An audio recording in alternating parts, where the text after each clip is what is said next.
welcome to another live stream of History Podcast. And today I'm joined by Justin Holmes from the Deconstruction Zone.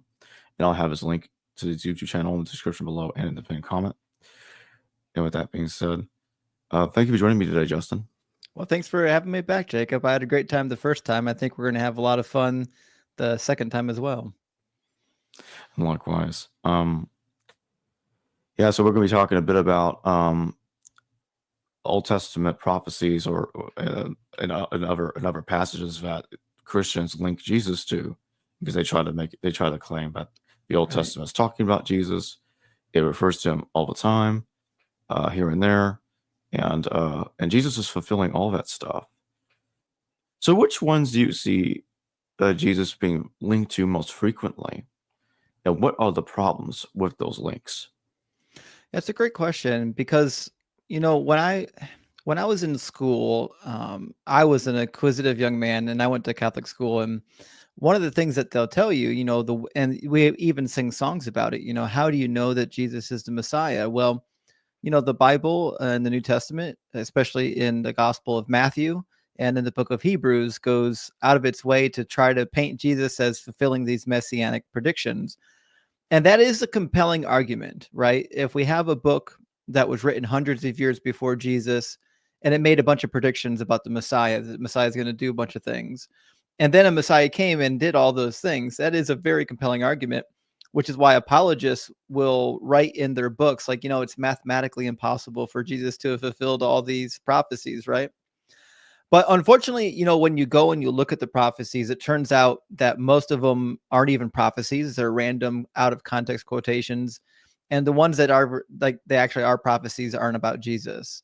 And so to me, I read that this is a post hoc rationalization, trying to put Jesus into the Old Testament where he isn't really in there. But there's a couple starting points with biblical prophecy that I think everybody knows, right? A lot of people start with the virgin birth. And then a lot of people will say that, well, he was the son of God. And so when it says in the book of Matthew that they went into Egypt and came out of Egypt, that was fulfilling Hosea chapter 11, verses 1 and 2, where it says, out of Egypt I've called my son.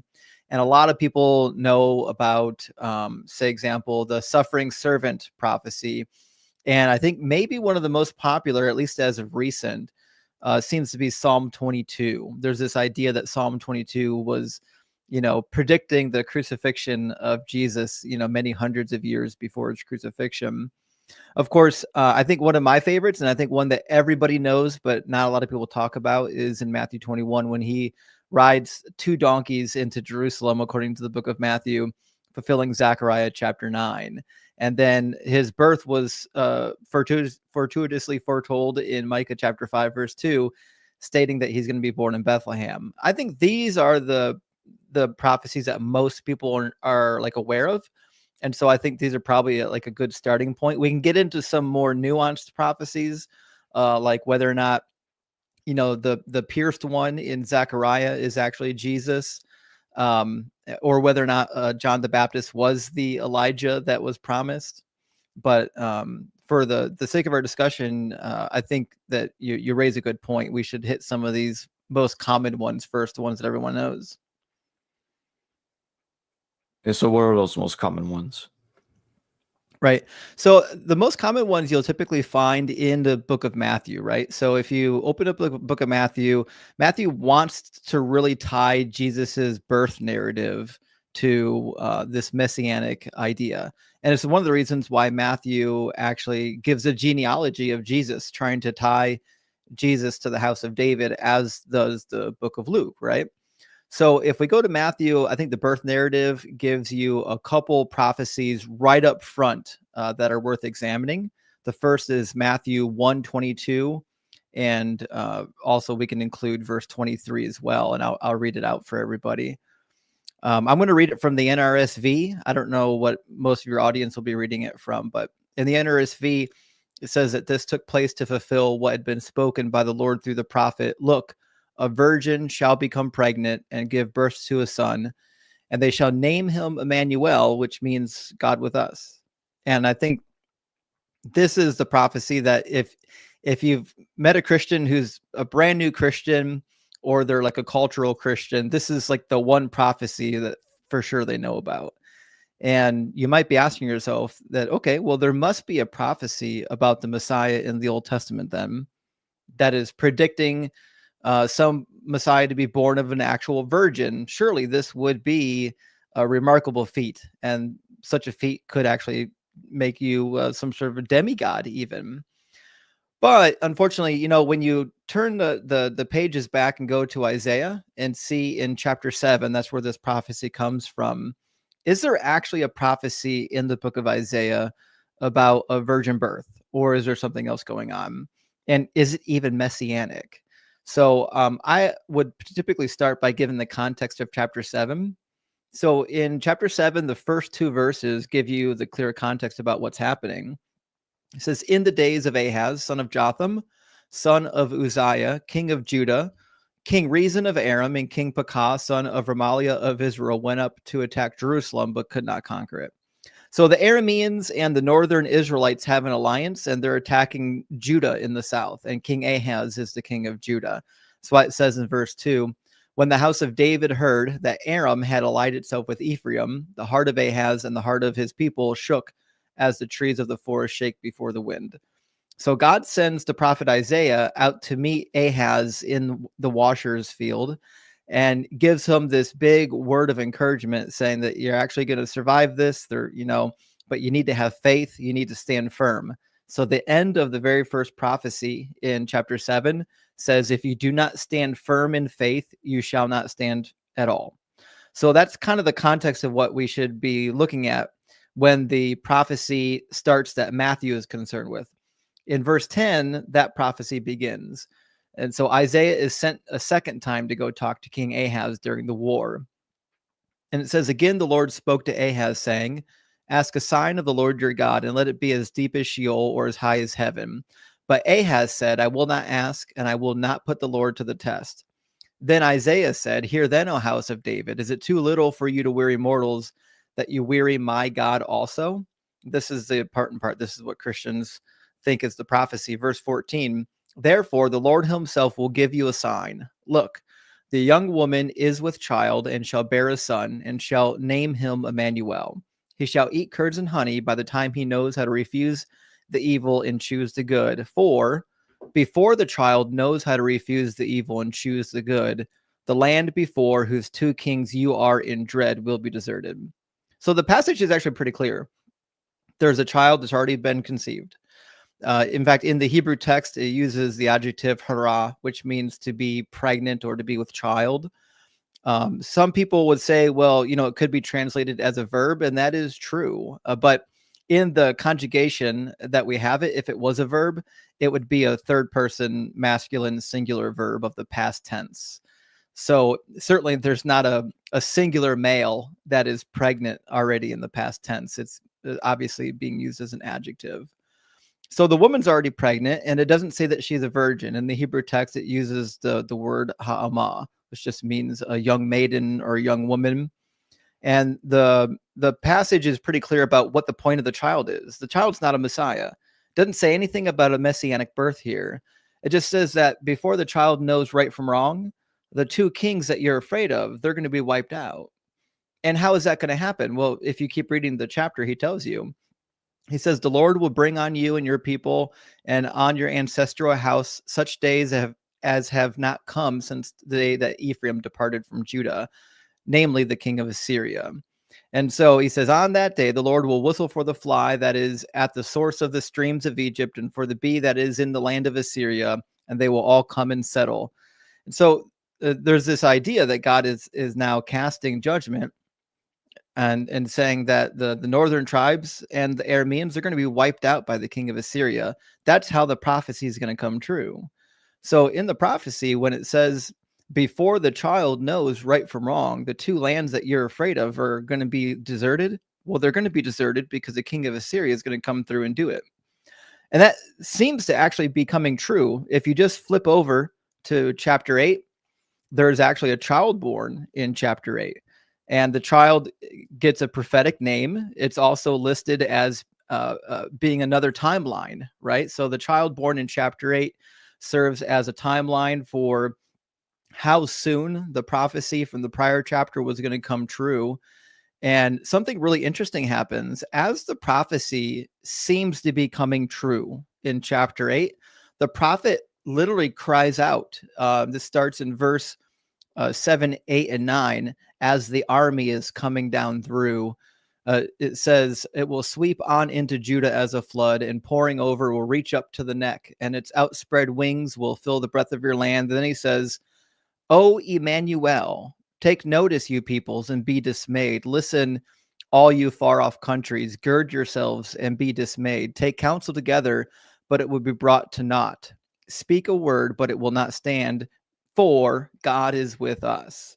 So when reading the whole thing in context, it's pretty clear that this is a prophecy about how God is with the Judean people during this fierce time of war. And he gives them 3 different prophecies saying that your troubles will be taken care of. And this is the timeline. He gives them 3 different drop dead dates, essentially, as to this is how you know that my word is true. But more importantly, look at the context of the passage, because it says here that the sign is for King Ahaz and for King Ahaz's household. So if the prophecy is going to come true, it has to come true during King Ahaz's lifetime.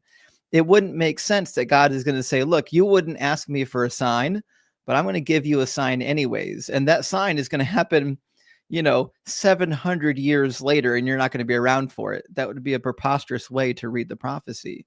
We wouldn't accept that in any other book. I don't know why we would accept it for the Bible. So that to me, I think it shows a pretty demonstrable misuse of the text. But I can already hear there's some apologists in my ears saying, yes, but if you read it in the Greek Septuagint, it reads differently. And it does kind of read differently in the Greek Septuagint. For example, in verse 14, it does actually say roughly what the New Testament quotes it saying. Matthew says, look, the virgin shall become pregnant or will conceive and will give birth to a son. They shall name him Emmanuel. But the problem with this is, even in the Greek, right, they use the word Parthenos. And in the Greek Septuagint, you got to remember when the Greek Septuagint was translated, Parthenos had kind of a diversity of uses. For example, even in the book of Genesis, they use Parthenos to refer to Dinah, even after she's already been raped by Shechem. So the word Parthenos in Greek has other meanings other than someone who has literally just never slept with a man. Now, it is true that by the time the New Testament authors were writing, the word had shifted a little bit. There was a little less diversity in how it was being employed. And so Matthew, because Matthew wasn't quoting from Hebrew, almost never does the Old Testament get quoted in Hebrew. It almost always gets quoted in the Greek, because the New Testament authors probably didn't have access to Hebrew scrolls, or they probably couldn't read Hebrew themselves. So he's quoting it from the Greek manuscripts, and the Greek manuscripts he doesn't even understand himself. And if you just look up Parthenos, you'll find that even Homer uses Parthenos to refer to women that were already married. And even if you go to like a traditional Greek lexicon, like a cheap one, not an expensive one like the BDAG, like you have to get for seminary, but go to like the Thayer's Greek lexicon. It's pretty abundant on the internet. You can get a free one, PDF copy of it. It'll tell you as well. It'll tell you in there that there are references during this time period of Parthenos that don't refer to someone who's literally a virgin. So even if we are giving Matthew all the charity possible, saying that, well, he was reading it in the Greek and therefore the Greek should have been authoritative. Well, even the Greek at that time period didn't really mean what Matthew thought it meant. So to me, when I'm reading this prophecy about the virgin birth, I see so many flaws and so many errors that it's hard for me to take Matthew seriously. And it's hard for me to believe that there's a prophecy here when it was written originally in Hebrew. The Greek translation was only roughly okay. And 3, Matthew didn't understand the Hebrew, nor did he actually understand the Greek when he was reading it.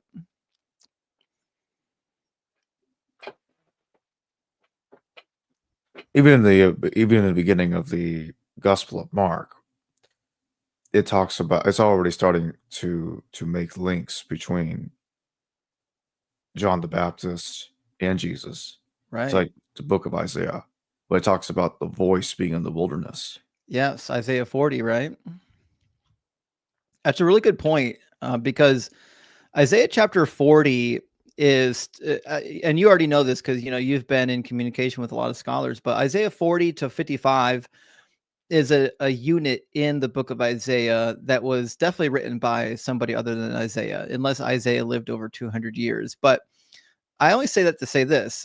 Isaiah has a very clear arc from chapter 40 to chapter 55. And that arc is that the service in Babylon's over now. You've been there for your whatever time you were designated to be there. It was supposed to be 70 years according to Jeremiah 25, but it was a little bit less than 70 in reality because they went in 605 and they were released about 539.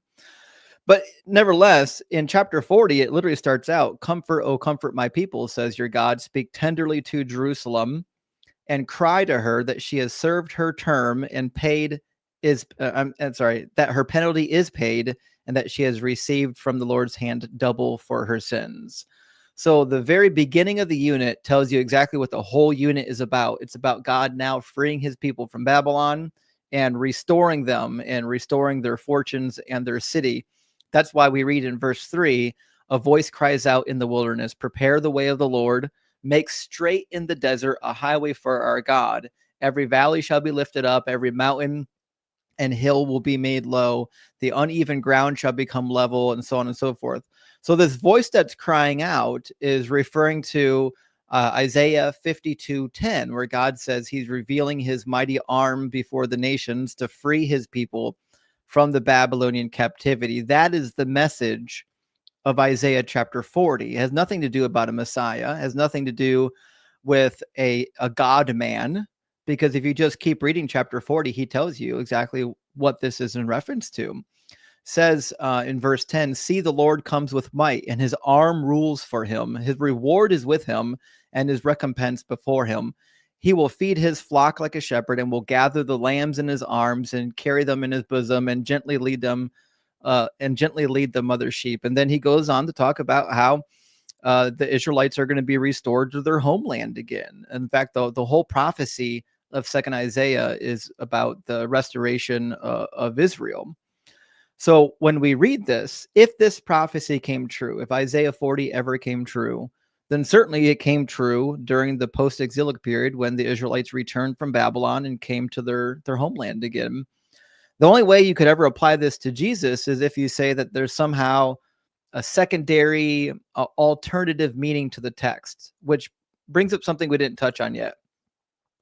Most scholars who know the problems with these prophecies and realize that in the original context, none of these prophecies actually talk about Jesus, they'll tell you that all of these prophecies have a secondary meaning. There's a near fulfillment and a far fulfillment. Well, it meant one thing for the people hearing it, but it also meant another thing for people later. But I find this to be a spurious way of reading prophecies, and we wouldn't accept it in any other book. Like, we would never go into the Quran and say, well, here's some predictions for the future. It means what it says, but it also means something else. And I'm going to tell you what that something else is now. Because once you've added a secondary layer of meaning to a prediction and you've ignored the context, well, it's about anything you want it to be about. There's no limit to what you can make the text about if you're willing to throw away the original context, if you're willing to throw away what the author was originally talking about. It could be about anything. And this is why there was dispute. And you know this even in the Gospels. People came and asked John, "Are you Elijah?" He said, "I am not." "Are you the prophet?" He said, "I am not." And Jesus was the one that said he is the Elijah if you accept it. So we have this really interesting dynamic where the Gospels, as you said, are painting John the Baptist to be the Elijah, but as it turns out, he's not. And they also paint him as being the messenger from Isaiah 40, but he's clearly not if you just read the passage.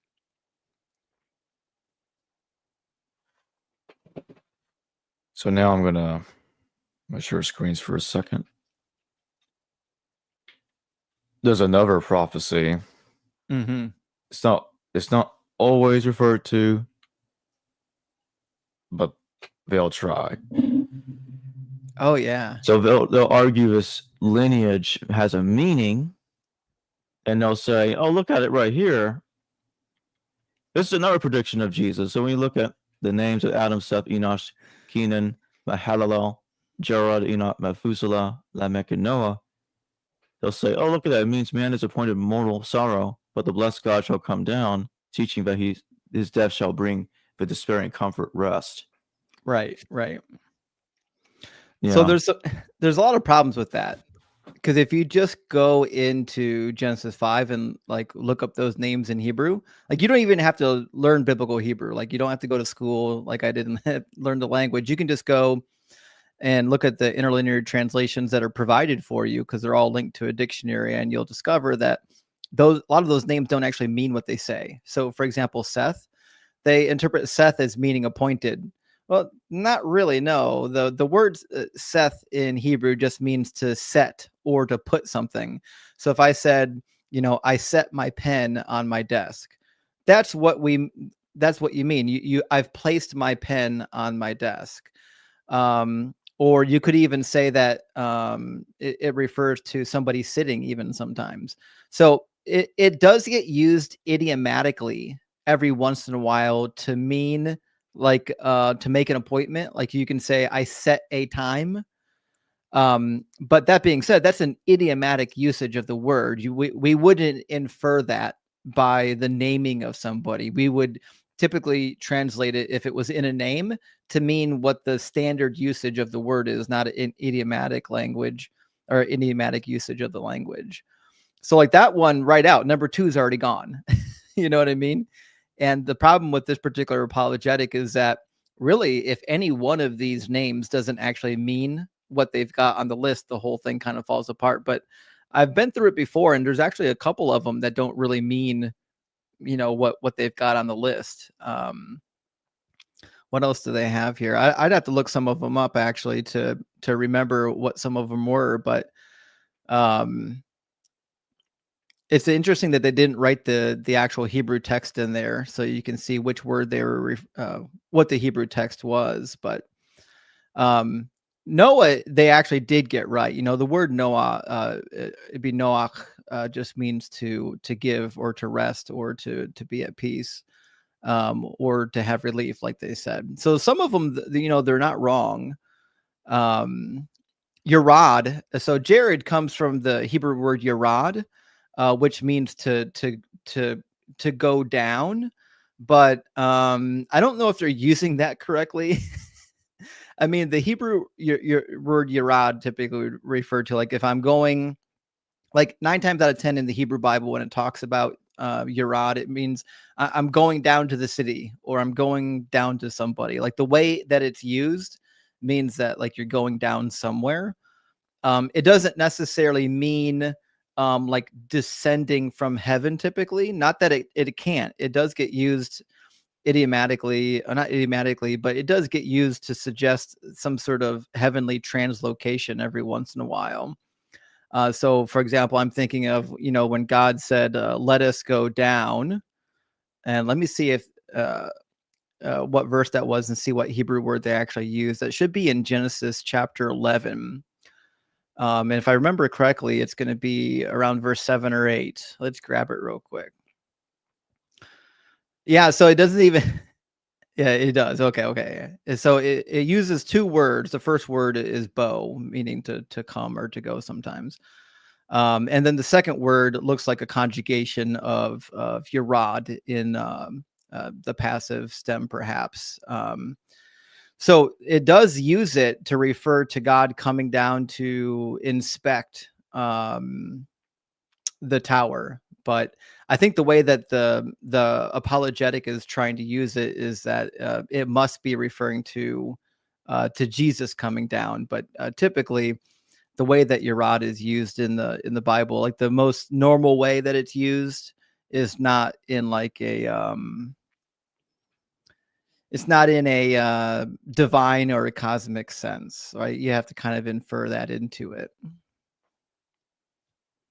This is a really interesting apologetic too, because I feel like this just got popular like as of recent. I know that it's been around for a while, but it did start recently floating around the internet. I would say just a couple of years ago that I started to see, and it's becoming more and more popular. But unfortunately, anyone who's spent a couple minutes just looking up the words in Hebrew, the apologetic kind of falls apart.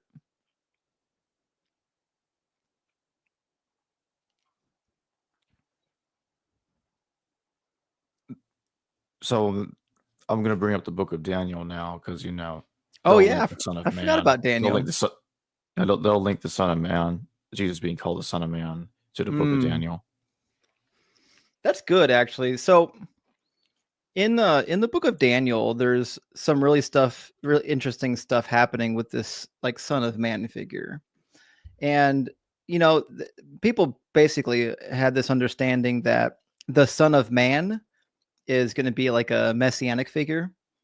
And Jesus seems to see himself as the Son of Man. And you'll find it as well picked up in the book of Enoch and a couple of the Dead Sea Scrolls. And you'll also see it in Second Esdras. You'll see language referring to the Son of Man. But if you're reading Daniel, I'm going to grab it real quick. In chapter 7, it doesn't say exactly what Christians want it to say. And it's clear that the Son of Man, or the one like the Son of Man, is referring to one of the angels, probably Michael the archangel, not necessarily to Jesus. But in chapter 7, it starts in verse 9. As I watched, thrones were set up, and the Ancient of Days took his throne. So now we've got like this judgment scene, right? His clothes were as white as snow. His hair was on his head. And so now we've got a judgment scene, but who is he going to be judging? Well, it's very clear that he tells you in verse 10 and 11 who's being judged. It says, the court was convened and the books were opened, and I watched then from the first of the arrogant words that the horn spoke until the beast was slain. Well, the little horn that is speaking arrogantly is Antiochus Epiphanes IV. So this is clearly a judgment on Antiochus Epiphanes IV. That's really what this is about. This is not about Jesus Christ at all. In fact, if this prophecy came true, it came true many years before Jesus, in the middle of the 2nd century. But if you go down to verse 13, this is where people are envisioning this God-man. And it says, one like a son of man, when he reached the Ancient of Days and was presented before him, he received dominion and splendor and kingship. All nations, people, tongues shall serve him. His dominion will be an everlasting dominion that shall not pass away, and his kingship one that shall not be destroyed. But if we follow the references in the book of Daniel, it seems like this one who is like the Son of Man is in fact one of the angels. So, for example, when Shadrach, Meshach, and Abednego are in the fire, it says there is one who was like the son of a god, but also looked like a man. And this is clearly a reference to probably an archangel, right?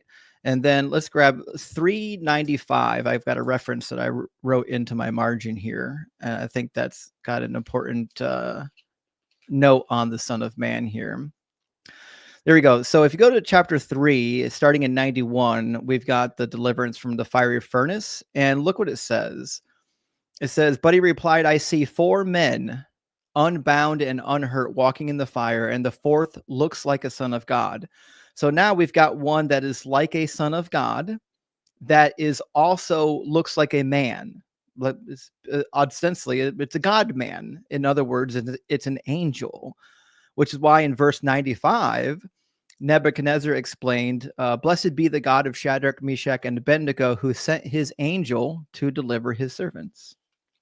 And we see more of this language used in the book of Daniel about angels being very man-like and being very godlike. So, for example, if you go to chapter 9, this is a very famous passage that everyone thinks is the weeks of Daniel leading up to Jesus. But listen to what he actually says in Daniel chapter 9, because the angel Gabriel comes to talk to him and is referred to in verse 21 as a man.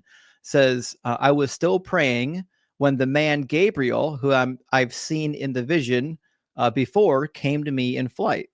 So it seems to me that Gabriel and Michael, who are also mentioned elsewhere in the book, so the other prince that's mentioned outside of Gabriel is Michael, one of these angelic figures that's fighting on behalf of God, and he is actually called the prince. They referred to this as a prince. So the prince of princes is most likely an angel. But in chapter 10 of Daniel, we get this idea of this God-man warrior. Says in verse 5, I looked up and I saw a man dressed in linen with a belt of fine gold around his waist, and his body was like chrysolite, and his face shone like the light, and his eyes were fiery torches. His arms and feet looked like burnished bronze. So he's describing this angelic figure who's getting ready to fight on God's behalf, right? And then down in 13, we starting in 12, we have a message to Daniel, and it's from one of the angels, and it says, do not fear, Daniel, he continued. From the first day that you made up your mind to acquire understanding and humble yourself before God, your prayer was heard. Because of it, I started out. But the prince of the kingdom of Persia stood in my way for 21 days until finally Michael, one of the chief princes, came to my help. And I left him there with the prince of the kingdom of Persia and came to make you understand what shall happen to your people in the last days. And so we've got this really interesting prophecy that people are trying to attribute to a God-man, when really, the God-man in Daniel are just two angels, Michael and Gabriel. And all of the visions that are given in the book of Daniel end with the Greek kingdom. Even in chapter 9, it refers to two different anointed ones. The first one is either Zerubbabel or Joshua, the high priest, that was, re-anointed during the rebuilding of the temple that was finished in 516 BCE. And the second one, by almost all accounts, must be Onias III, who was cut off by Antiochus Epiphanes IV and executed and replaced by his brother Jason. And Jason made a covenant with Antiochus to end the sacrifices and offerings for about a period of about 3 to 3.5 years. And then, we already know what happened. Then, the Greeks were overthrown during the Maccabean revolt about 164 BCE, and they were able to restore their temple. And we know that this certainly couldn't be about Jesus, because in the beginning of Daniel chapter 9, the weeks start at 605 BCE. The whole prophecy is about how long Israel is going to be in captivity, because Daniel is reading the prophet Jeremiah. Jeremiah said 70 years. Well, Daniel is reading this. 70 years have already passed and they haven't been restored. And he's like, what gives? What's the problem? Then he says, I'm also reading the law of Moses. And the law of Moses states in Leviticus 26 that even after I send you into captivity, if you don't return to me, I'll multiply your punishments by 7. So he's saying, oh my goodness, it must be that our punishment is not for 70 years, but 70 times 7, which comes out to 490 years, which means the 490 years has to start at the beginning of their punishment, which was in 605 BCE, when Nebuchadnezzar and the Babylonians came through and started deporting them and destroying the city. There were multiple incursions before they were done with it, but it started in 605. So, but even if it didn't, let's say you went from the very end when they, the temple and everything else and the Jerusalem complex finally fell, you're still many hundreds of years, before Jesus at the completion of that prophecy. But when you started at 605, the prophecy does rightly conclude right around the middle of the 2nd century during the reign of Antiochus Epiphanes. And he certainly is the little horn that pops up in the other vision that Daniel has, and the 10 horns, even as a reference to the kingdoms, were even on some of the ancient coins. So if you're wondering, like, where does some of this imagery come from? Well, we've got ancient coins of these different kingdoms with 10 different horns on it. And so the little horn that pops up is for sure Antiochus Epiphanes IV. And if you read First Maccabees and also a little bit of Second Maccabees, it tells you what's going on, and it describes Antiochus Epiphanes as the one uttering arrogant words and blasphemies, and the one who is setting up the desolating sacrilege in the temple, because he went up there and he made people eat pork, and he set up a desolating sacrilege. He set up a desolating sacrilege in the temple, and made people do profaned offerings in the temple. And so it wasn't until you get to the New Testament era that people are starting to say, it seems like the prophecy of Daniel didn't come true, so we're going to have to reinterpret it about our time period. And so they went back and they did the same thing they did with all the other prophecies and said, oh, it couldn't actually mean what it meant originally. It must mean something else. It must have a second meaning. So it must be that it's going to be ultimately or better fulfilled during our time period. And I think there's a smoking gun actually to let us know that even the Jewish people who believed it could have been about Jesus understood that this was a secondary fulfillment and not a primary fulfillment. Because even in Josephus, we read that Josephus claims that the prophecy came to a head with Antiochus Epiphanes. So how is it, if it was already over, that it happened again? Well, Jesus says something interesting in regards to setting up the desolating sacrilege. It says, when you see the city surrounded and the putting the desolating sacrilege in the temple, run for the hills, head for the hills. Well, this is definitely a callback to the book of Maccabees, where when they go in and they surround the city and they set up the desolating sacrilege, and Judas Maccabeus says, I will not tolerate this. I will not stand. Everyone who wants to stand firm with me against this and wants to stand with the Lord, follow me and head to the hills.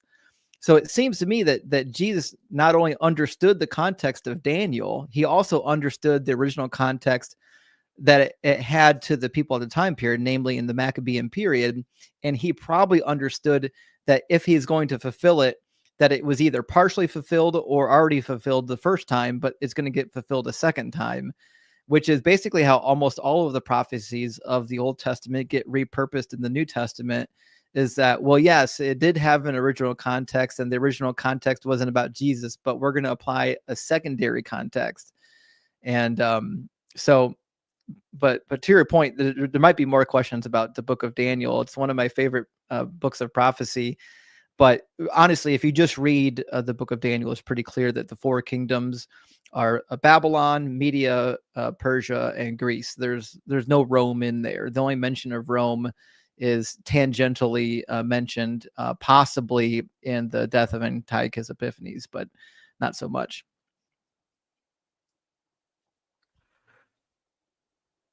Well, now I'd like to shift to a passage that they often refer to about like a lion. Oh, Psalm Not, 22. yeah, his hands were pierced, his feet were pierced. They'll say that, oh, that has to be talking about Jesus, because only Jesus could have gone through that somehow.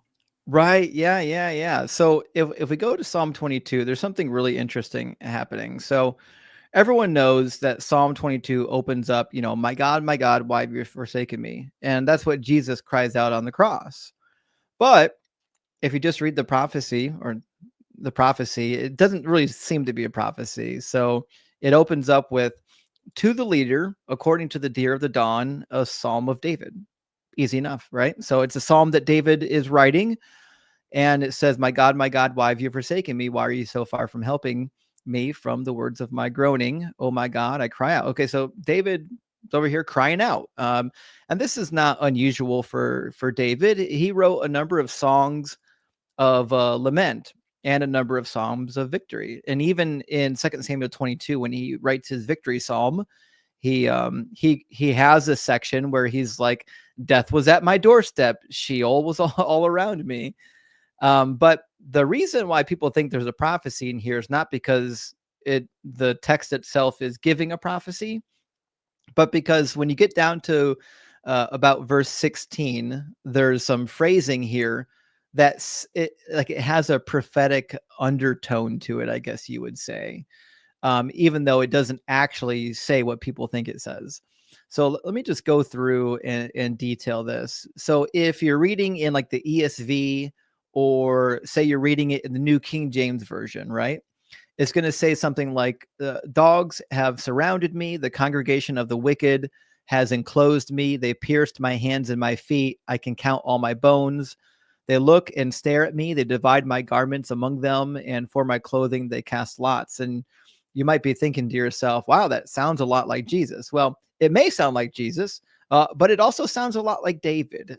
And if you're reading the Old Testament, then you might be inclined to remember some of David's hardships, where he was in battle, and there was one narrative where he didn't even have his shoes about him. He was climbing up the mountain of Olives, and he was completely shoeless and was mourning with ashes on his head.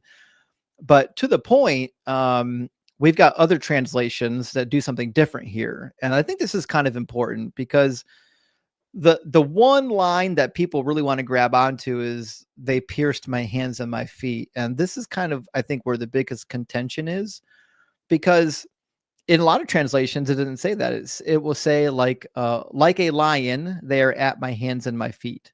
And so this is what you'll find in the Jewish Publication Society. And people are like, well, that's kind of a major divergence, right? How did you go from like a lion to they pierced? And the NRSV doesn't help. The NRSV says, they bound my hands and my feet. It's a bit different as well, right? So there's some confusion as to what's happening in the translation, and there's rightfully a good reason for the confusion. Now, I would recommend anyone who's got a copy of the Net Bible with full notes, go to your Net Bible with full notes and read the footnote on Psalm 22:16. They do a pretty good explanation of explaining why there are so many variants of this passage. And it's because the manuscripts that they're translating from have been corrupted. We don't have an original Hebrew manuscript that has a word in it that is sensible. And the only possible way to make sense of it is to assume that there was an original word there, but we don't fully know what the original word was. So in the original text, most of our manuscripts say either ka'aru or ka'ari. And ka'ari means like a lion. And that's what the Masoretic scribes are saying is probably the most original reading. And for good reason, because just a couple verses later, he talks about the lions that are crushing him. And he says elsewhere, the Bible talks elsewhere about lions, crushing somebody's bones like a lion, using the same word.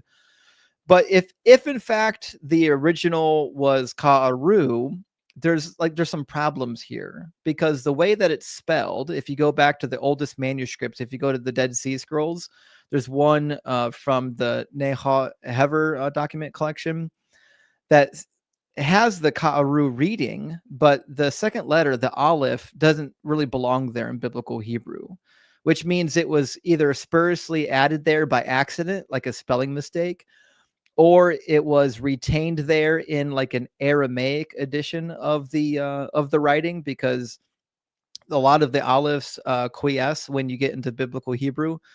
But that being said, it's hard to know what word they're actually starting with there. If the word was kara, then it could mean that they dug or they dig or they are cutting or hewing or burying my hands and my feet. And this works perfectly with the animal imagery, right? If it happens that there are dogs at his hands and his feet and he's holding them off, it would make perfect sense that he's saying like a pack of dogs, they dig at my hands and my feet. But what is not in there is the Hebrew word dakar, meaning to pierce. If they meant the word piercing, they could have said pierce. They just didn't say the word pierce. So now the translator, if you assume the most charitable interpretation, which is that the original language had the word kara conjugated as ka'aru, then it just doesn't mean pierce. It just means that they've dug. And so Psalm 22 doesn't really seem to match the language that a lot of English translators want you to read into the text. And there's a lot of other variants of this. Like if you go to the Aramaic Targums, they have in Aramaic ka'ari as well, meaning early on, even during the Aramaic period, they had some variants that said like a lion. So the corruption was early. But we also have a couple other ones. If you go to Tehillim 22:17, we've got an alternative word that's similar to ka'aru, but it's got an ayin for the second letter. And that word would translate into they defaced. But it's also weird because remember, the New Testament typically quotes from the Greek Septuagint, right? Well, we don't have any editions of the Greek Septuagint that say pierced either. We've got one that says they dug. We've got one saying they disfigured. That's the early Aquila edition. There's one saying that they burrowed or they dug. Another one saying they bound. That's a later Aquila edition. And then there's one saying that they seek to bind my hands and my feet. That's in the Symaticus or the Symmachus. So we've got like lots of variants of this passage, and none of them actually say pierced. Your English translators are putting the word pierced in there spuriously because they want it to sound like Jesus. So that being said, if in fact it said pierced, there's multiple ways they could have said it. They didn't say it. We have no reason to believe that pierced was in there. But some people are saying, yeah, but they still cast lots for his clothing. And they still divided his garments, right? But like this is just stock imagery when a king or a warrior was near death or was already dead in battle, right? And we can see this through a couple different passages. But I think to contextualize this even more, you can just keep reading. Read 18, 19, and also 20. Don't stop reading at 18. For he says, they divided my garments among them, and for my clothing they cast lots. Now keep reading. But you, O Lord, do not be far from me. O my strength, hasten to help me. Deliver me from the sword. So if you're reading the thing in context, you're like, oh, yeah. David's having some trouble here. He's at battle. He wants to be delivered from the sword, which is why he says next, my precious life from the power of the dog, save me from the lion's mouth and from the horns of the wild oxen. Okay, so he's using all this animal imagery to describe how he's being attacked in war, which means it lines up perfectly with what we know David has said elsewhere. But of the dividing of the clothing, listen to 1 Samuel 31:8. What happens when people die in battle? 1 Samuel 31:8 says, so it happened the next day when the Philistines came to strip the slain that they found Saul and his 3 sons fallen at Mount Gilboa. So like when you fell in battle, people came and they took your armor, they took your swords, they took your weapons, they took your clothing, and then they would either be taken by the person stripping, they would be sold off, somebody would cast lots for them. There'd be a method for doing this, and we see this also, this idea in the rest of the ancient Near East. For anyone who's got a copy of Josephus, you can go to Antiquities 3:2. It says, on referring to the Amalekite war, it says, on the next day, Moses spoiled the dead bodies of their enemies and gathered together the armor of those that had fled and gave rewards to such as had signalized themselves to action. So in Antiquities of Jews, it's saying, yeah, even when Moses fought the Amalekites, they took all the belongings and spoils of the dead soldiers. And then we see the same thing in a treaty. There's an ancient treaty between Esarhaddon and the king of Tyre. And in the cursing section of the treaty, because all these treaties had a stipulations and then a cursing section at the end. Like, hey, if you break this treaty, here are the curses that are going to befall you. And in the cursing section, it says, may they make disappear food for your mouth, clothes for your body, oil for your ointment, and may Astarte break your bow in the thick of battle and have you crouch at the feet of your enemy. May a foreign enemy divide your belongings. So this idea that somebody would be fallen in battle and have all of his belongings and clothing divided is just pretty stock imagery. And that's why David was writing about it. And I have no reason to believe that there is a hidden secret prophecy in the Psalms. A prophecy, it's not just any random words you see on a page that look like something that happened later. That's not what a prophecy is. A prophecy is a clear genre. It's when you make an utterance from God that is giving you divine revelation, typically about the present or about the future. It's not just any random text.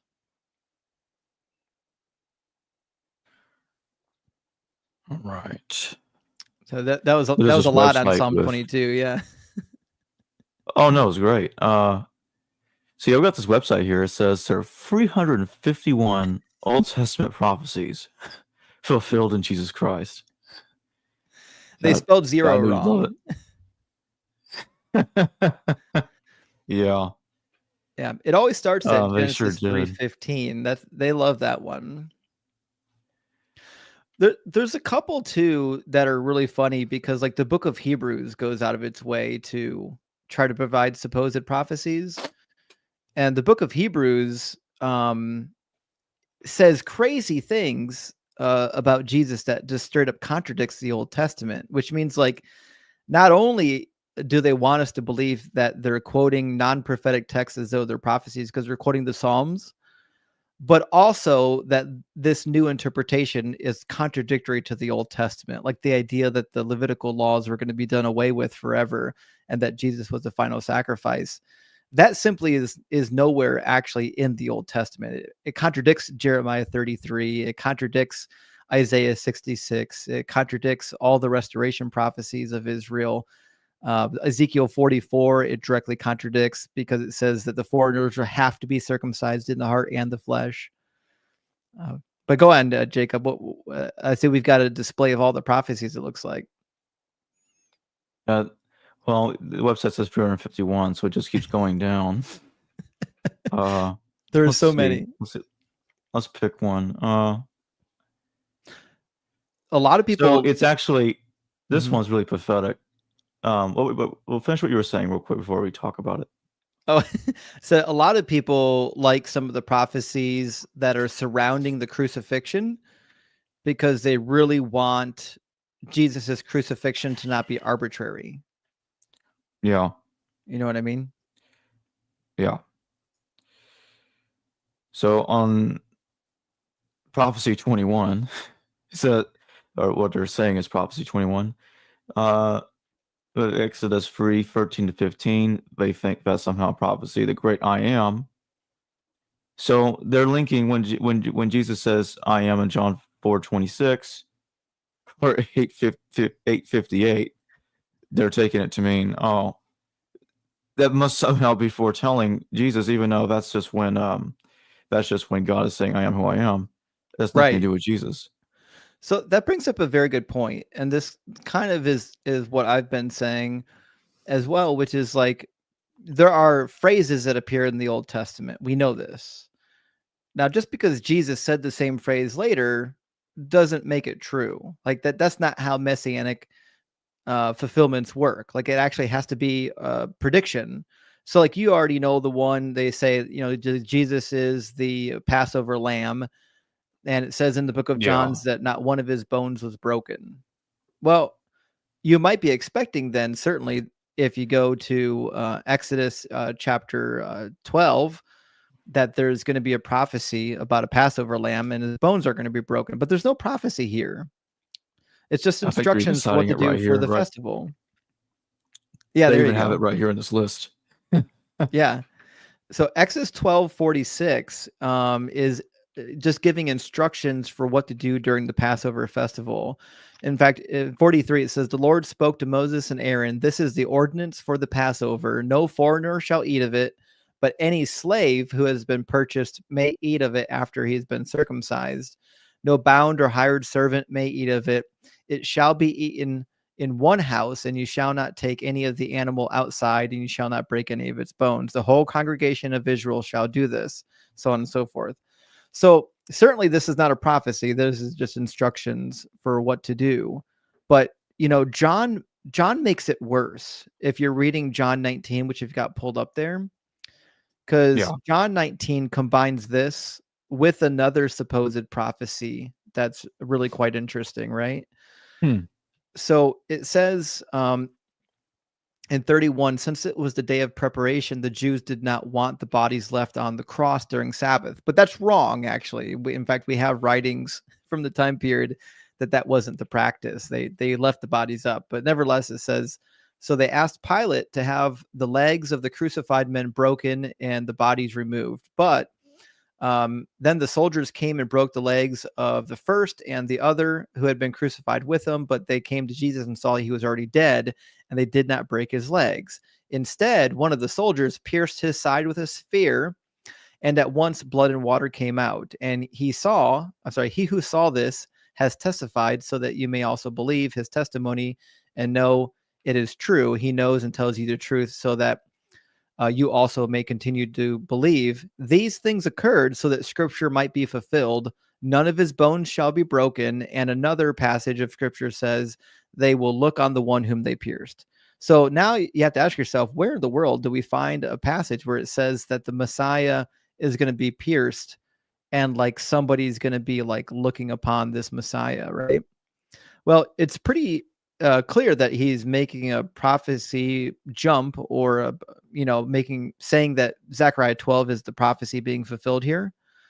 And if you just read it out of context, you ignore the whole chapter, just read the one verse he's quoting from.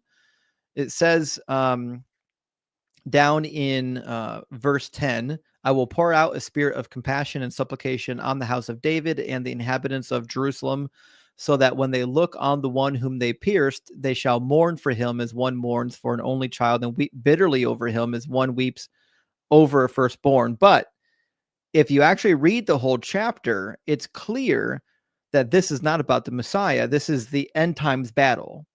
It says, the word of the Lord concerning Israel, thus saith the Lord, who stretched out the heavens and founded the earth and formed the human spirit within. See, I am about to make Jerusalem a cup of reeling for all the surrounding peoples, and it will be against Judah also in the siege against Jerusalem. And on that day, I will make Jerusalem a heavy stone. And then he goes on and talk about how he's going to grant victory to Jerusalem. He's going to grant victory to the Israelites, and they're going to defeat all of their enemies.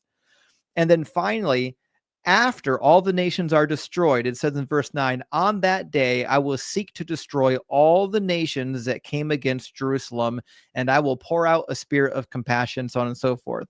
So whatever's happening in verse 10 happens after this final end times battle, when God defeats all of Israel's enemies and restores Israel to their former glory, and Israel is mourning that they've treated their God so horrendously in the past. So my interpretation has always been that the one who was pierced is a metaphor for God himself.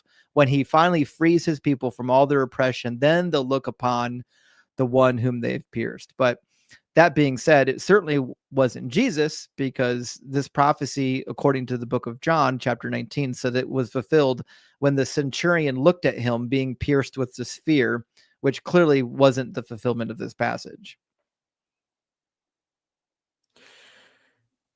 Now, this one just, like, when you see stuff like this, example 40, like, this is of a true fat prophet. I'm like, now we're getting like, they're already showing signs of desperation, but this is ridiculous. That really is. Deuteronomy 18, 15 to 16. Had you believed Moses, you would believe me.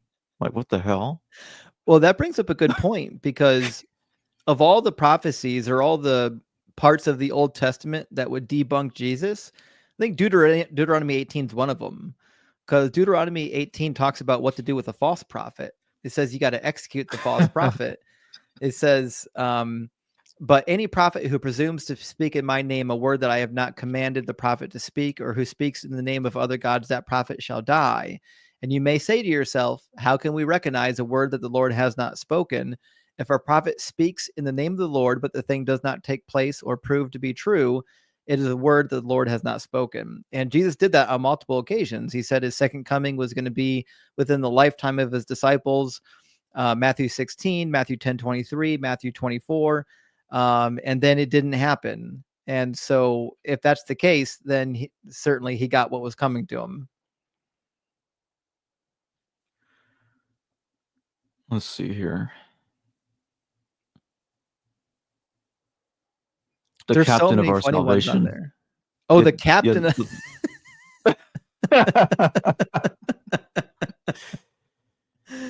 Oh my goodness. Yeah. And Joshua 5 is wild. So if you go to Joshua 5, there's a vision Says, once when Joshua was by Jericho, he looked up and saw a man standing before him with a drawn sword. And this is obviously, Yahweh's angel, the leader of the host of the armies.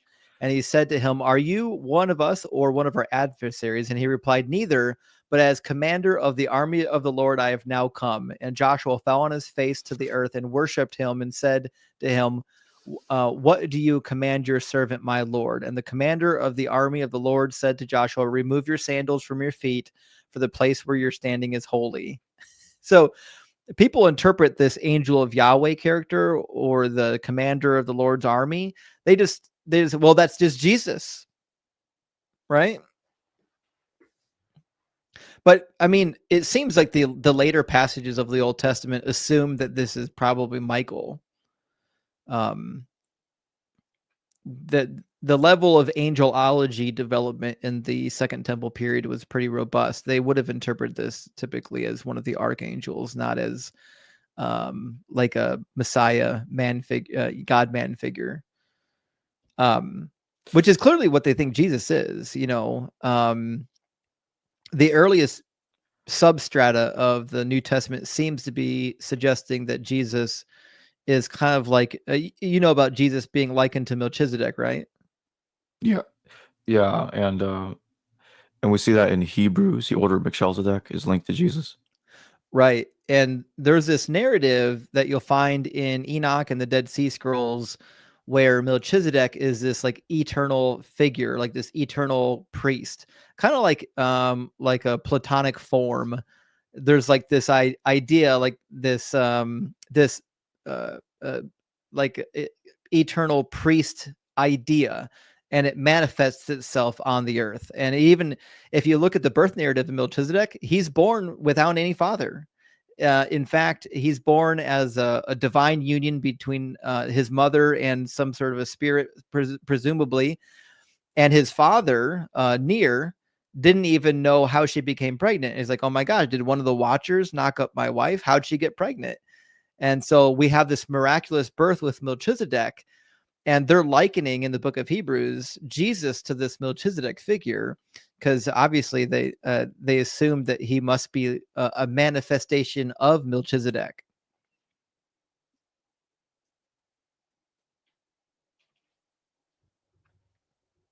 There's a lot of good ones there, but look at 1 Samuel 20:10, number 48. Says, "He shall be anointed king to the Lord." But Jesus was never anointed as a king, nor was he ever a king. Not once, not one day. And that brings up a kind of a glaring problem for Jesus, because even in the book of Luke, it says that he's going to be king over his people in Israel, which was predicted in Micah chapter 5. Micah 5:2, according to the book of Matthew, is about Jesus. They say, where is this new king going to be born? Well, he's going to be born in Bethlehem because of Micah 5:2. So it says, "But you, O Bethlehem of Ephrathah, who are of the little clans of Judah, from you shall come forth for me one who is to rule in Israel." Well, guess what? If Jesus didn't rule in Israel, then he's certainly not the fulfillment of this prophecy. And we get more of the same in Zechariah 9, verses 9 and 10. And listen to verse 10, because people stop reading after verse 9. But he says, "Rejoice greatly, O daughter Zion. Shout aloud, O daughter Jerusalem. See, your king comes to you. Triumphant and victorious is he, humble and riding on a donkey, on a colt, the foal of a donkey." Now, the verse 10 is important. It says, "He will cut off the chariot from Ephraim and the war horse from Jerusalem, and the battle bow shall be cut off. And he will command peace to the nations, and his dominion will be from sea to sea, from the river to the ends of the earth." So Zechariah 9:9 is not about a guy who just rode on a donkey. It's about a guy who's an actual king. He's victorious in battle, and he defeats all of Israel's enemies. And if Jesus didn't do that, then he's not the fulfillment of Zechariah 9:9, which means Matthew 21 is a lie.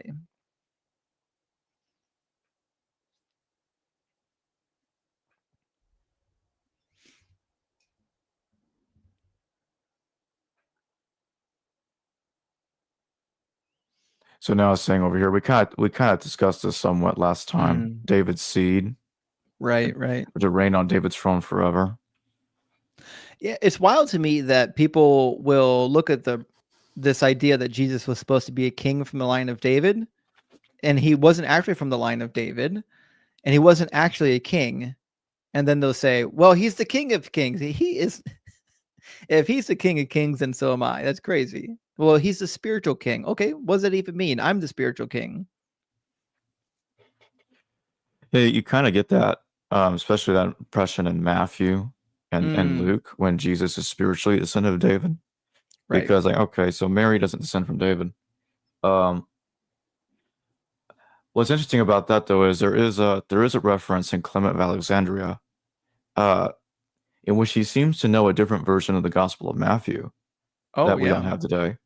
That in which he says it has Mary's genealogy and not Joseph's. If it in that case, then Mary would have been a descendant of David, and therefore, internally, Jesus would have been biologically a descendant of David. Right. But in any case, when you look at the Matthew and Luke we have, he is certainly not a descendant of David biologically, only spiritually. Yeah, Because exactly. Yeah. Joseph is the stepfather of Jesus on. So, and some would try to use that, even though it's hopeless. Like, okay, the Jeconiah curse in Jeremiah 22 doesn't apply to Jesus technically. But like, well, you can't have it both ways. If he's spiritually a descendant of David, then he's spiritually cursed too. Right. Yeah. Yeah, let's leave that. Just leave that upper part out because that's Yeah. inconvenient. That you get a lot of that too. Like when you read the Old Testament to Christians, and you'll say, "Well, did he fulfill that?" They'll say, "Well, he fulfilled it spiritually." But what does it even mean to fulfill something spiritually? Like if I said, the Cleveland Browns are going to drive over the Pittsburgh and they're going to beat Pittsburgh 70-0, it's going to be the greatest defeat you've ever seen. And then they drive over the Pittsburgh and they get trounced by the Steelers. And I say, well, they won spiritually. What does it even mean? Like these are not words that really comport to reality. Right. And I know like the apologetic is something like, well, he's ruling and reigning in heaven. But that's like an unfalsifiable claim. My dad already passed, almost 2 decades ago now, and I could just say, well, my dad is ruling and reigning in heaven, and you can't prove me wrong, can you? Because he's not here. So the claim gets changed to something that is physical, observable, predictable, to something that is spiritual, completely untestable, and completely unfalsifiable. And if that's the bar of entry, is that you can make a religion just by making unfalsifiable claims, then, buddy, I got a bridge to sell you. This is why there are people who still believe that David Koresh is the Messiah. This is why there are people who still believe that their various cult leaders that are dead were actually right, even though the whole cult had died out, like the Hell Bop Comet cult. I forget what they call that. It was led by Applegate or Applewhite. I forget his name. But there are still followers of that cult that believe in the teachings of the cult, even though they're all dead. They're all gone. Because, at some point, when the claims are unfalsifiable, they're claims that aren't actually testable, then people are willing to believe them, and because nobody can bring the evidence against it. But you can't bring evidence against claims that are unfalsifiable. You can just look at the claims that prove it to be true and ask yourself, are these claims credible? It's also kind of moving the goalposts in a way too, because like, okay, I don't have to prove it. If you can't disprove what I don't have to prove, it's right. It's true, which is Right. stupid. Like if I said to you, Jacob, it's the tooth fairy's real because, my mother said so, and I got money under my pillow as a kid, so it must be true that the tooth fairy is real. And then I said, and if you can't bring evidence that the tooth fairy is not real, then she's real by default. Well, that's an unfalsifiable claim because you can't bring evidence for non-existence. Right. Because it doesn't exist. Yeah, exactly. Yeah. Things that don't exist don't leave evidence either way. Yeah.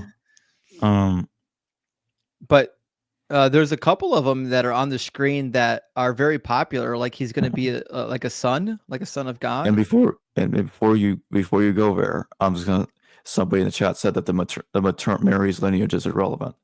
Yeah, that's why I made the point that it was that text would have made it maternal, not paternal. That's why I put it like that. Go ahead, Justin. Right. So this is really funny because, the book of Hebrews picks up on this as well, that Jesus is like a son of God. But like, if you're reading through the book of Hebrews, listen to the way that it words it. If you start in chapter 1, verse 5, he's like, the book of Hebrews is trying to make a case that he's not just an angel. He's better than the angels. He's greater than the angels. It says, for which of the angels did God ever say, you are my son, today I've begotten you? But like, hold the phone.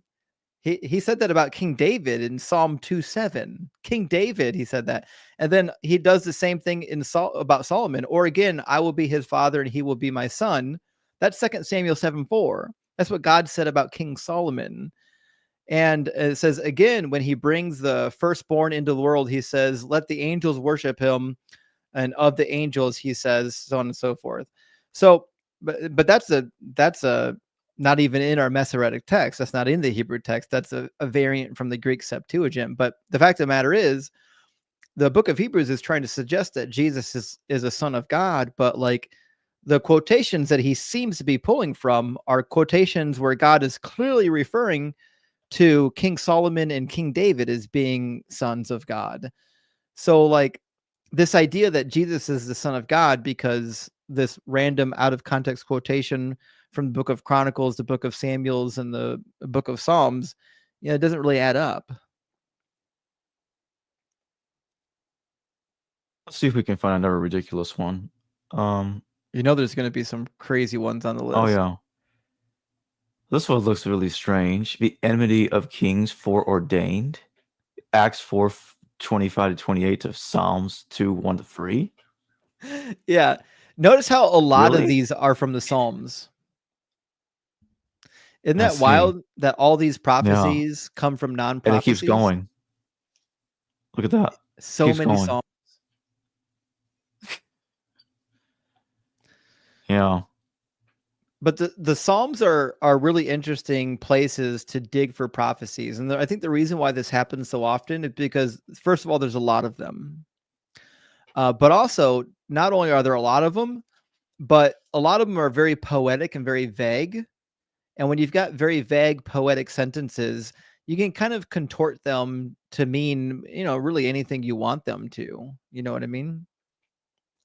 Yeah, and even when the text isn't a prophecy about anything, it just looks vaguely similar to Jesus in the mind of a Christian. They just assume it must be Jesus. Right. Which Which is anything actually looking funny. like Jesus is Jesus. Yeah. So I think a good way to explain how silly this is I don't know if you talk to a lot of Muslims, but they are now doing this type of apologetic where they're saying, well, the Bible's talked about Muhammad, it predicted Muhammad. And they'll go to these passages in the Bible that sound like Muhammad, and they'll say, look, the Bible is, and so, but they're practicing the same hermeneutic that the Christians are practicing, which means Muhammad is equally as valid a prophetic fulfillment of the Old Testament as is Jesus. But they would never accept it about Muhammad. They say, no, you got to look at the context. You got to look at the original message of the author. You got to pay attention to what the author was actually saying in his time period. And they're like, wait a minute, you don't believe that about Jesus? Right. That's funny. Yeah. Very the context always matters when it's somebody else, but it never matters when it's about Jesus. And vice versa. Then to speak on what you said about the Muhammad, because there's also the Gospel of Barnabas that some Muslims will use, but a lot of them will recognize a problem with doing that because the Gospel of Barnabas also says some things that contradicts the Quran, like Muhammad is a Messiah. I'm like, what do you do with that? Right. That's weird. Why is it saying that?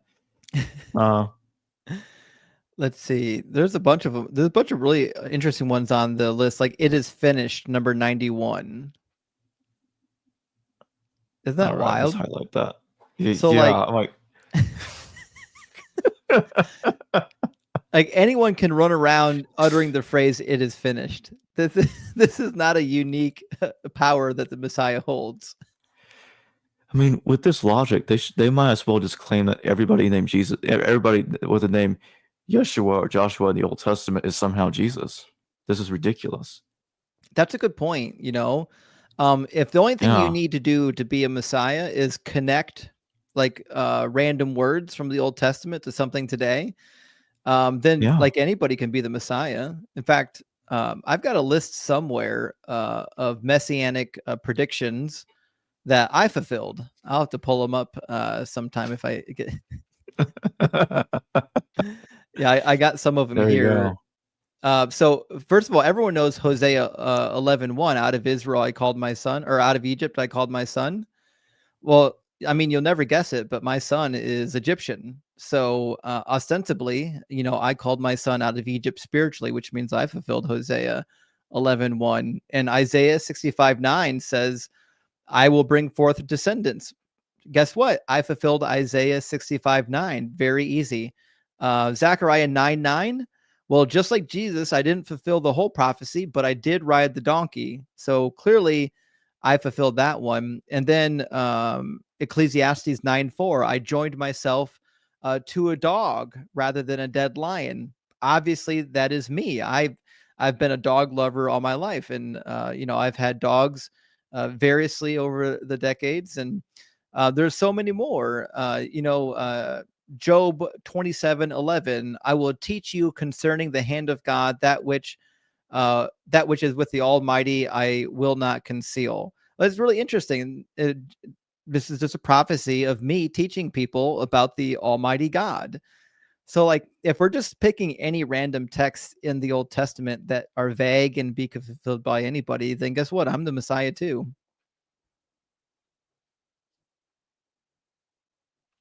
Yep. In fact, Jacob, I'd be willing to bet that there are at least a dozen or more prophecies from the Bible that you've fulfilled if you just look hard enough.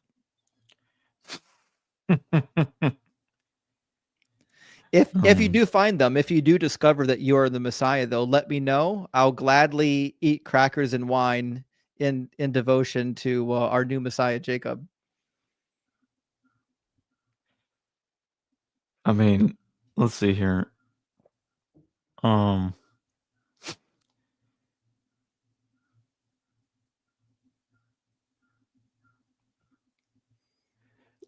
Let's just pick this one, which I think both of us could have fulfilled. His friend stood far off. That's an easy one. Oh, so it's a friend of yours is looking at you from far away, but they can see you. Like, yeah, that does it. Yeah. Wow. That's really a special prophecy. That's the funny thing about these prophecies lists. Is somebody assembled this list really thinking that they were like doing something, like they were going to convince people that Jesus was all over the Old Testament. But this one is really prophetic. Oh, go ahead. I'll finish what you're saying. His acquaintances fled from him. Is that what I'm reading? Yeah. Yeah, that's the one I was about to mention. I thought you were finished. Oh no, go ahead. I think there's a slight latency between you and I, so I think every once in a while we're butting into each other because of our delay, but we'll get through it. Well, before I talk about that, why don't you finish what you were trying to say a moment ago? Well, the prophecies of Jesus, as we're discovering now through this live stream, is an interesting thing, because if we're saying that like just any vague wording could be a prophecy about Jesus, then I guess why couldn't we also say that about anybody else? Because there's other characters from Jesus's time period that I think would fit even better, like Simon Bar Kokhba, who was executed during the revolt that ended at about 136 CE. Not only was he an actual leader, he was a prince of Israel, but he was actually executed and suffered. In fact, he could have fit that suffering servant motif just as well as Jesus. And we have records of him doing supernatural feats and even empowering some of his followers to do supernatural feats. And we actually have letters that were written from him. We know he's a real person. We have letters in his own hand. And we have coins with his name on it saying that he is the Prince of Israel. is the one of peace. And so if we're going to take somebody from that time period and say, well, if we're just saying vague words from the Old Testament mean you're the Messiah, I think Simon Bar Kokhba fits a whole lot better than Jesus. That's a good point.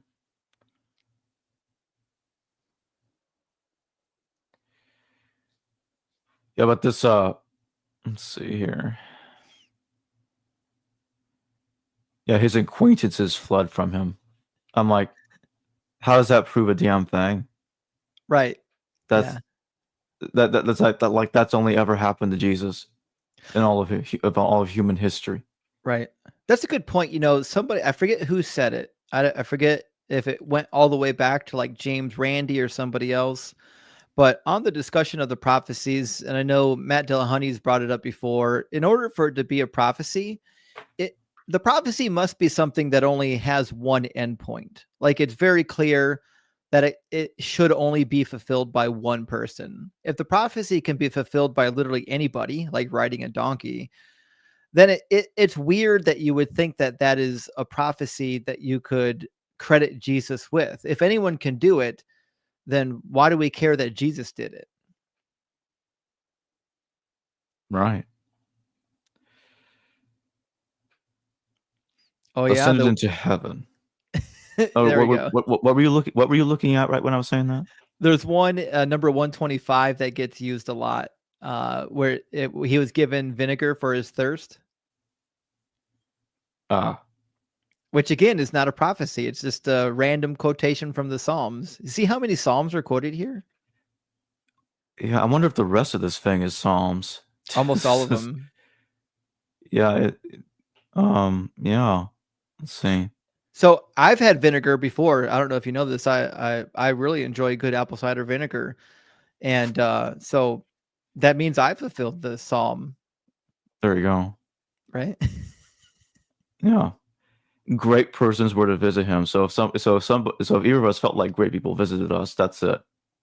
Right. That's another one right there. Yeah. How vague is that? It's ridiculous. That's crazy.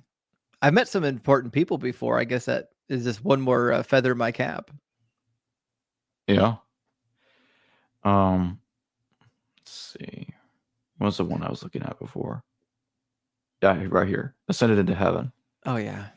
With this ridiculous logic, they should make Jesus Enoch. Right. Yeah. Yeah. This is seriously. And Psalm 68, you know, as you already know, is not even a prophecy about anyone ascending into heaven. Right.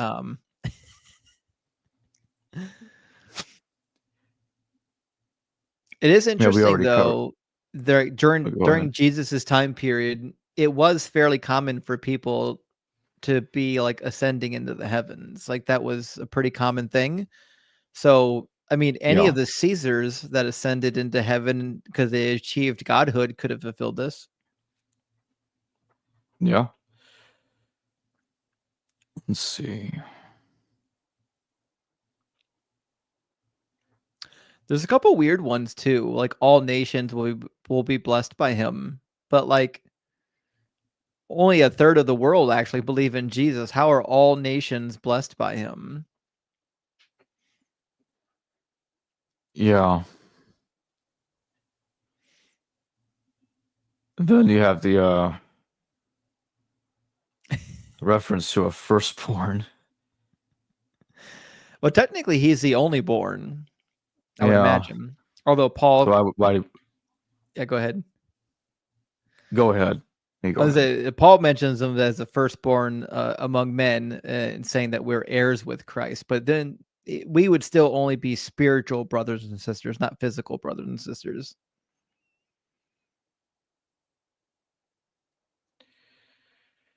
Looks like we got Emmanuel coming up here again. Oh, yeah. People love that one. Yeah. They've got his execution predicted in Psalm 97. That's actually not one that I've seen before. Now I've got to see how they pulled that one off. Psalm 97:9, is that what it said? Oh, his exaltation. Yeah. Okay.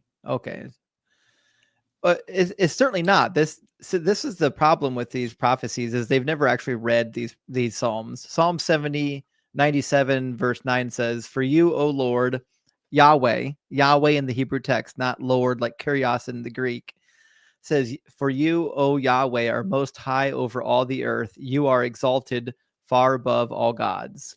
Yeah, this has nothing to do with Jesus. This is clearly a statement about Yahweh. That's why it's hard for me to, like, when somebody assembles these lists, it's hard for me to believe that they could have assembled this list earnestly. Like, they couldn't have actually gone back You're and right. read all these references. They had to do like a word search and just copy and paste it without reading the original context. Sounds like it to me. Let's look at a couple of more ridiculous ones. Yeah, so betrayed for 30 pieces of silver. Zechariah 11:12-13, Matthew Right. 26:14-15. That's a good one. We'll pull up Zechariah 11. Yeah.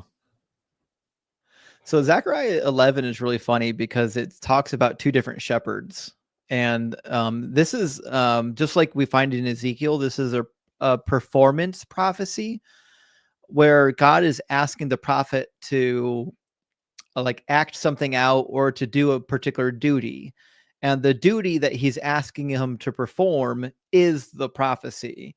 So like when Hosea is made to marry the harlot and have a child by the harlot, that is a performative prophecy. Or when Ezekiel has to lie on his side, or bake bread over the dung. These are performative prophecies. So we have another performative prophecy in Zechariah about two kinds of shepherds. And it says, "Thus saith the Lord my God, be a shepherd of the flock doomed to slaughter." And this is referring to the Israelite people, because he's like, it's time to slaughter the Israelites for being wicked, right? And so he says, "Be a shepherd over these wicked people that are doomed to slaughter. Those who buy them, kill them, and go unpunished. And those who sell them say, Blessed be the Lord." Okay, so fast forward, and he does it, right? It says, "So on behalf of the sheep merchants, I became a shepherd of the flock doomed to slaughter. I took two staffs, one I named Favor, and the other I named Unity, and I tended the sheep. In 1 month, I disposed of 3 shepherds, for I had become impatient with them, and they also detested me. So I said, I will not be your shepherd. What is to die, let it die, and what is to be destroyed, let it be destroyed. And I let those that are left devour the flesh of one another. And I took my staff Favor, and I broke it, annulling the covenant that I made with all the people. So it was annulled on that day, and the sheep merchants who were watching knew that it was the word of the Lord. So then I said to them," meaning he said to the other sheep merchants, says, "If it seems right to you, give me my wages, but if not, keep them." So they weighed out his wages, 30 shekels of silver. And the Lord said to me, "Throw it into the treasury, this lordly price at which I was valued by them."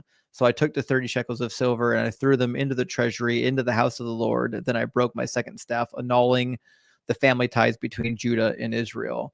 So the performance is pretty clear that I'm going to be a shepherd over these people, and I'm going to quit. I'm just going to say, forget it. They're too wicked. I'm going to let them be slaughtered, and then whatever price that was you were going to pay me, I'm just going to give it back to the temple anyways and throw it into the temple. And then the second shepherd starts in verse 15. There's another shepherd. Neither one of these shepherds are good shepherds, by the way. It says, "Then the Lord said to me, take once more the implements of a worthless shepherd. For I am now raising up in the land a shepherd who does not care for the perishing or seek the wandering or heal the maimed or nourish the healthy, but devours the flesh of the fat ones, tearing off their hooves. Oh, my worthless shepherd who deserts the flock." So the first performance was a worthless shepherd who deserts the flock. The second performance is of a worthless shepherd who deserts the flock. And so, if this is a prophecy about anything, it certainly couldn't have been about Jesus. Jesus wasn't a worthless shepherd that deserted the flock, according to the New Testament. And interestingly enough, look at the 30 pieces of silver, because if Jesus is found somewhere in the prophecy of Zechariah, then he would have been the shepherd. But the shepherd was the one who threw the 30 pieces of silver back to the treasury. Judas was not a shepherd. Judas was not Jesus, right? So it's weird that we would put Judas in here as, as God's shepherd, when in fact most people are reading Jesus in here as God's shepherd, but Jesus didn't throw the 30 pieces of silver into the temple.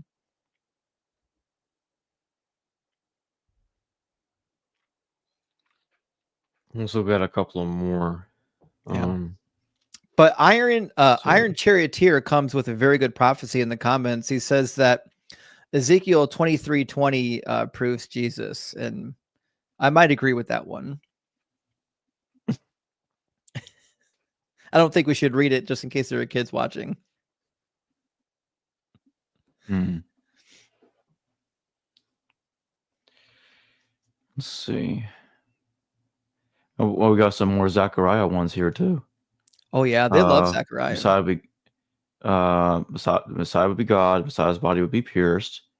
Messiah would be both God and man. Messiah would be rejected. God's will. He will die for mankind a violent death. Both God and man.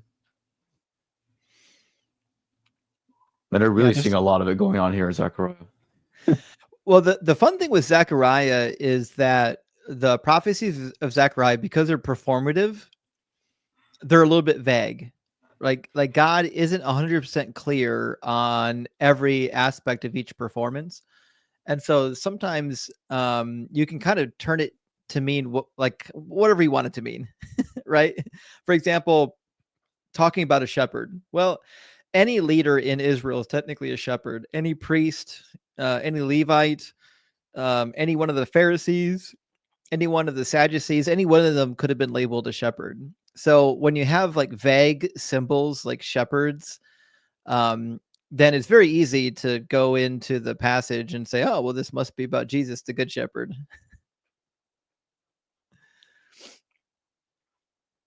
But everything in Zechariah 12, like if you just read Zechariah 12, is clearly like an end of days type of vision, which means nothing in chapter 12 came true. Unless everything in chapter 12 came through, then nothing in chapter 12 came true yet. It's also true that a lot of people will go to Zechariah 13 about, I think that's where it says that the strike the sheep and the strike the shepherd and the sheep will be scattered. But in chapter 13, it talks about how there's going to be no more prophecy and all of the idols are going to be cut off. And obviously none of that happened, right? There are still prophets according to the Christian tradition. People are still following idols and false gods and whatnot. So whatever was happening in chapter 13 with the shepherd being stricken, it certainly didn't have anything to do with Jesus.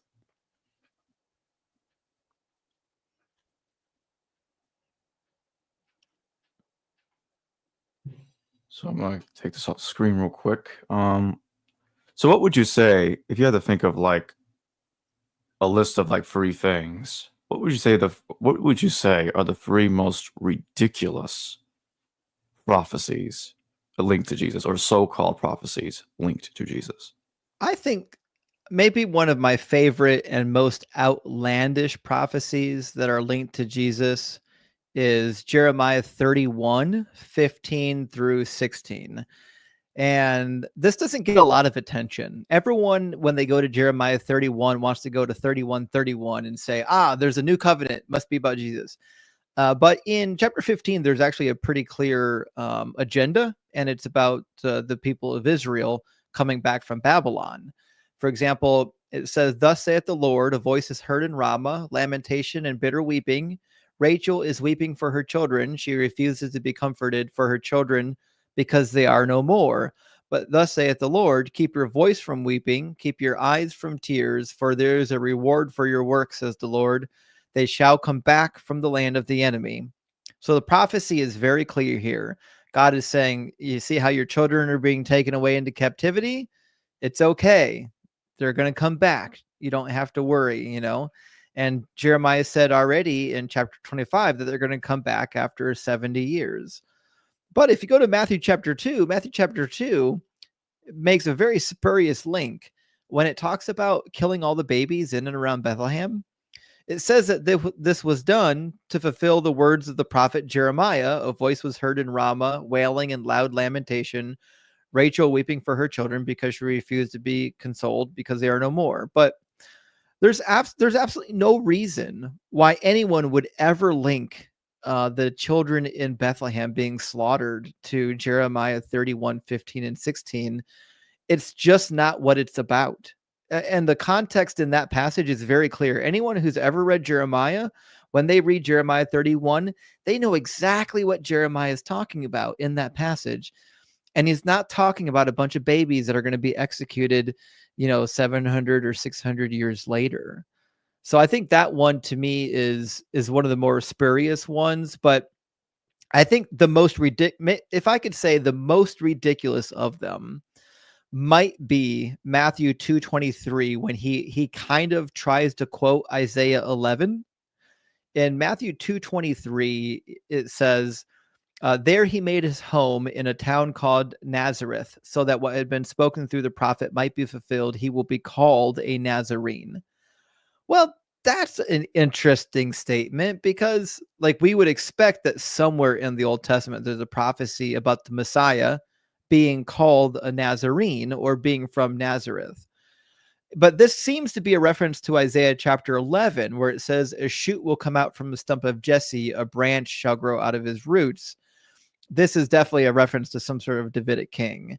But the reference here is referring to the branch. In Hebrew, you get the word netzer, which means a branch or an outgrowth. And so what Matthew's attempting to do here is say this messianic figure from Isaiah chapter 11, the branch, is Jesus, because Jesus was from Nazareth, and Nazareth sounds like netzer. It sounds like branch, right?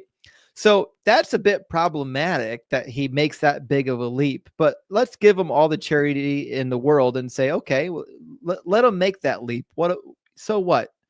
Well, if you read chapter 11 in Isaiah, it's very clear that he didn't fulfill anything in this chapter. Fair enough. You might say he is a branch of David. Cool. But let's look and see what it actually says. It starts out in the whole chapter, but let's start in verse 4. With righteousness he will judge for the poor and decide with equity for the oppressed of the earth. He will strike the earth with the rod of his mouth, and with the breath of his lips he will kill all of the wicked. Righteousness will be the belt around his waist, and faithfulness the belt around his loins. And the wolf will lie down with the lamb, and the leopard shall lie down with the kid, and the calf and the lion will feed together, and the little child shall lead them. The cow and the bear shall graze their young, and shall lie down together, and the lion shall eat straw like the ox. The nursing child shall play over the hole of the asp, and the weaned child shall put its hand on the adder's den. They will not hurt or destroy on my holy mountain, for the earth will be full of the knowledge of the Lord as the water covers the sea. So sure, this seems to be like a messianic prediction, but guess what? Knowledge of the Lord does not cover the earth like the waters of the sea covers the earth. And the wolf is not lying with the lamb. We don't have this world peace where nobody is hurting anybody anymore. If this is going to happen, it certainly didn't happen when Jesus was around. So Matthew trying to apply this to Jesus through a silly word game, to me, it's a really bad cope. It's not a good look.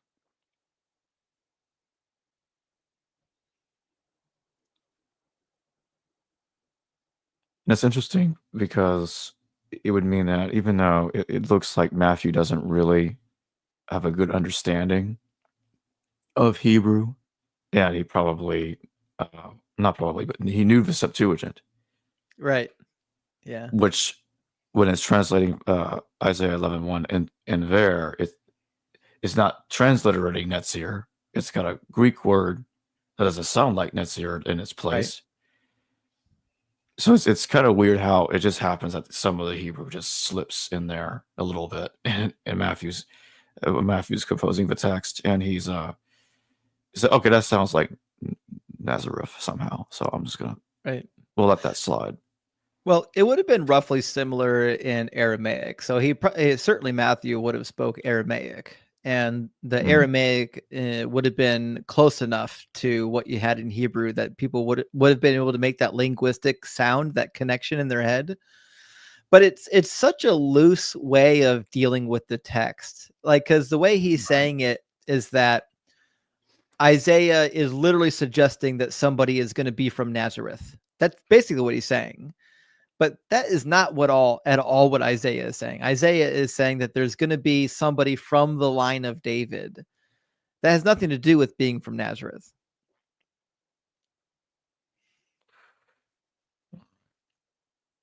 I just want to remind everybody real quick that I have a link to Justin Holmes' YouTube channel in the description below and also in the pinned comment. And with that being said, thank you for joining me today, Justin. Jacob, thanks so much for having me on again. I had a blast and I really enjoy your content. I love your Likewise. channel, so I'm glad to be a part of it. Thank you, and thank you for joining me again. All right, cheers. Hello viewers, thanks for watching this video from the History Valley YouTube channel. Please don't forget to subscribe and hit the notification bell. And if any of you wish to further support this channel, please consider checking out this channel's Patreon page and becoming a patron. And or donate through PayPal or through Super Chat during your live stream. Thank you.